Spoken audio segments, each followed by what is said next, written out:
Hi everybody, this is Scotty, and this is Joe. We're at Sketchy's garage, and we're fixing to get started on this Camaro. What we got going on here, Joe?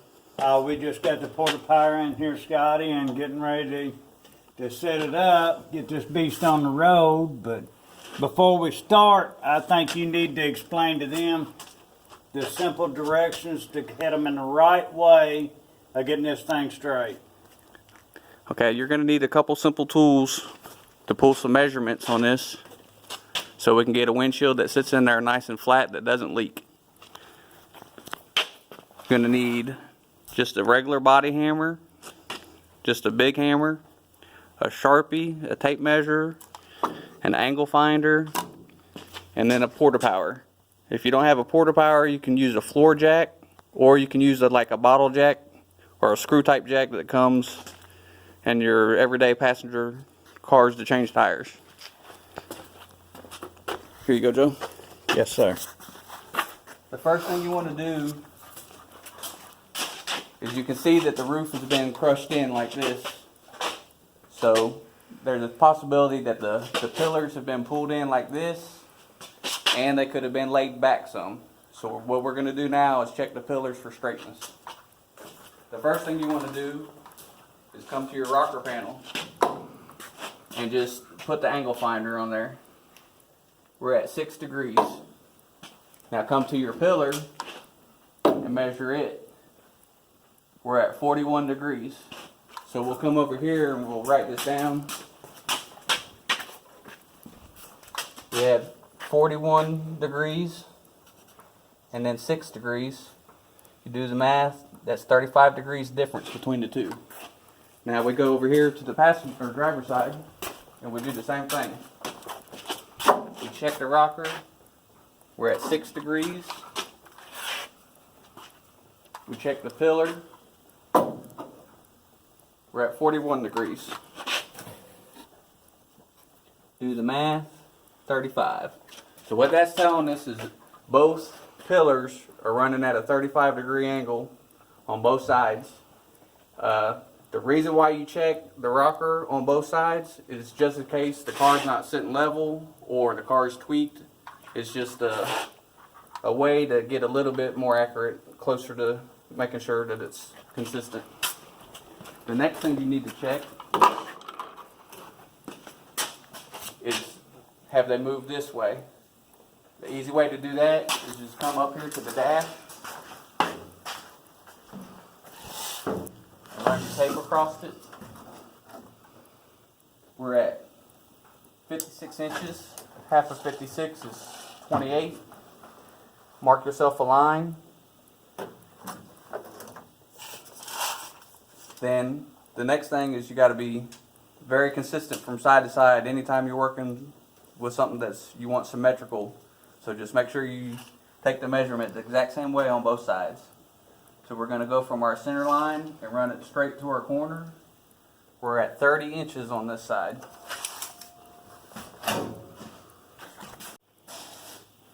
Alright, we're going to come to this side over here.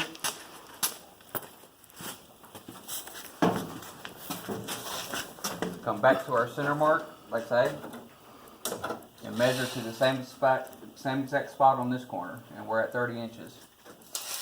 So we really dodged the bullet there.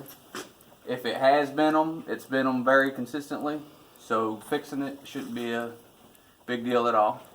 The next thing we're going to do is go ahead and push this pond up, because they're never cool on a rainy day.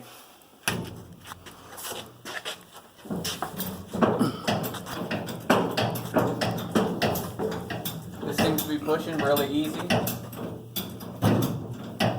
You want to go slow. Whenever working with the porta power, you see how it's trying to rotate my block out of there. You just don't want to keep going like that, because what it's going to do is this block's going to jump out of here and it's probably going to hit your buddy in the eye. So what we're going to do is just ease the tension off of it and get her squared back up and go at it again. Whenever you're pushing on anything, see we use a block so it spreads the footprint of the push out.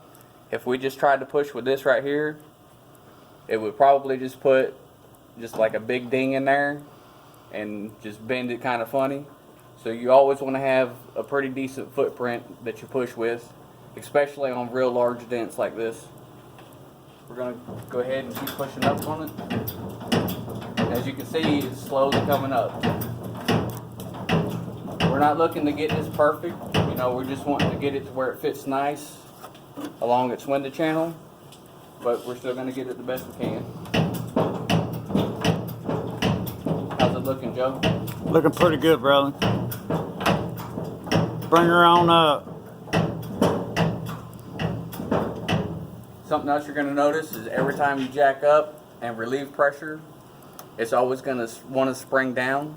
So you need to compensate for that. Whenever you think you're where you need to be, a lot of times hit another pump or two.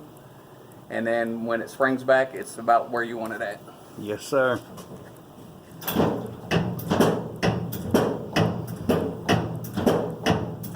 How we looking there, Joe? Come on up a hair more, brother. A little bit more. All right, I'd say get your hammers out. All right. Now you just want to tap around a little bit here. It helps relieve the metal. Work that crease down. A lot of times this helps hold the shape.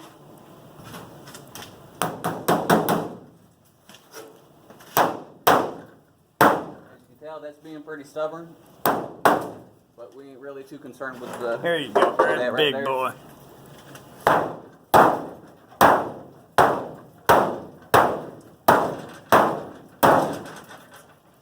I wish someone bought rust because I got about $1,000 worth of it in my eyes. Make sure you wear your glasses, guys. Yes, sir. And your gloves. All right, we're going to ease the pressure off of it.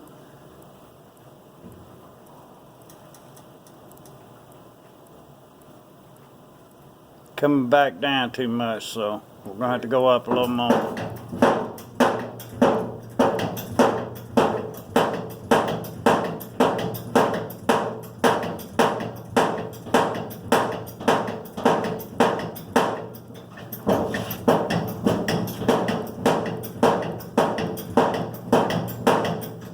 We ran out of stroke on the jack, so we're going to put another block of wood in there. How's that look? Or should I hit a fuzz more? No, that's good. Alright. Like I say, we're not trying to get this right here perfect. We just want to get it in the spot where we can lay the glass in there. We got See that how we good. look. If you want to come over here to the glass, I'll give you a safety tip. One is keep you from breaking your glass, and two, keep you from cutting your hand. This is an aftermarket glass, and aftermarket glasses tend to be quite a bit thinner than the originals. And something else the aftermarket doesn't do, this is a sharp edge from the, like a original one has been beveled over and cleaned up, where this is just a sharp edge. And if just the littlest tap on the corner of it will cause it to hairline crack. So you put a piece of tape on there, gives you a little bit of a buffer, and it'll definitely keep you from cutting your hand. If someone walks by it, does that, gives them a little bit of protection. So we always just run a tape line around the glass. Alright, we're going to throw this glass in this car.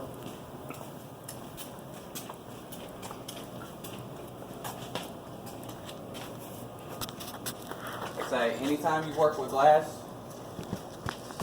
always wear your gloves.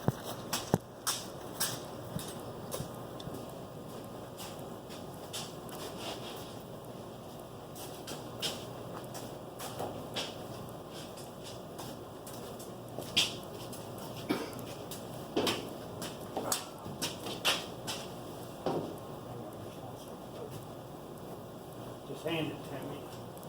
Get up.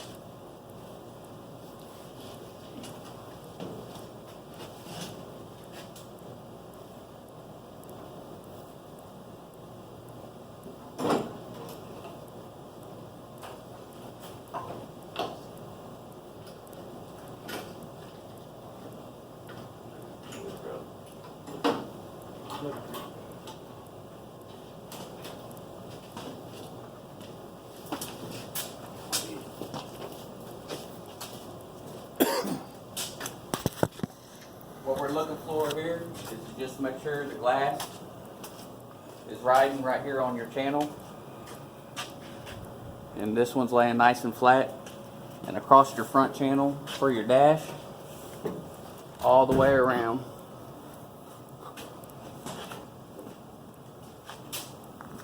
Come to this side, check it also. You can see it's nice and tight. You can have a little bit of variance because the butyl tape, it'll take up some differences, maybe up to 1/8 inch, maybe a little bit more. But you want to probably try to strive to get it within a 1/16.